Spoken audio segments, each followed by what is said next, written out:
Assalamualaikum warahmatullahi wabarakatuh. Halo semuanya, perkenalkan saya Rida Suci Ramadhani, NIM 19017119. Perkenalkan, saya adalah mahasiswi Program Studi Sastra Indonesia Fakultas Bahasa dan Seni Universitas Negeri Padang. Pada video kali ini, saya sedikit menjelaskan tentang fakta cerita, yakni tokoh dan penokohan. Fakta cerita ini terbagi dua, tokoh dan perwatakan, dan mengkaji tokoh dan perwatakan dalam karya fiksi. Tokoh dan perwatakan juga terbagi tiga. Yang pertama, penokohan dan perwatakan, jenis tokoh, dan motivasi tokoh. Yang pertama, penokohan dan perwatakan. Penokohan adalah cara pengarang melukiskan tokoh, sedangkan perwatakan adalah cara pengarang menggambarkan watak tokoh. Yang kedua, jenis tokoh. Dalam novel Siti Nurbaya dapat kita lihat ada tokoh protagonis yakni Samsul Bahri dan Siti Nurbaya, sedangkan tokoh antagonisnya yakni Datuk Maringgi. Syam dan Nurbaya dalam novel itu dihadirkan sebagai tokoh yang dikagumi oleh pembaca.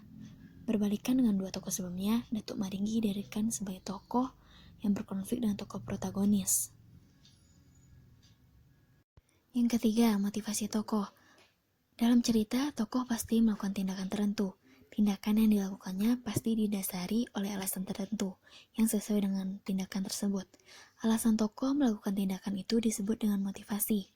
Motivasi tokoh di sini terbagi dua, motivasi spesifik dan motivasi dasar. Motivasi spesifik adalah alasan atau reaksi spontan yang tidak disadari. Sedangkan motivasi dasar adalah suatu aspek umum dari satu tokoh atau dengan kata lain hasrat, dan maksudnya memandu sang tokoh dalam melewati keseluruhan cerita.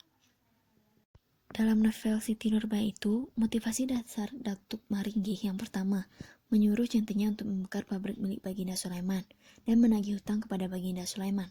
Sedangkan motivasi spesifiknya menyingkirkan saingan bisnis dan mendapatkan kembali uang yang dipinjamnya. Yang kedua, mengkaji tokoh dan perwatakan dalam karya fiksi. Ada beberapa langkah untuk mengkaji tokoh ini. Yang pertama, membaca seluruh teks. Yang kedua, mengidentifikasi tokoh dan perannya.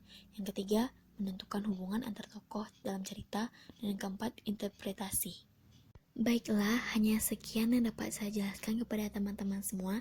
Semoga materi ini bermanfaat buat teman-teman semua ya. Apabila ada kata-kata yang salah atau kekurangan, saya mohon maaf. Wassalamualaikum warahmatullahi wabarakatuh.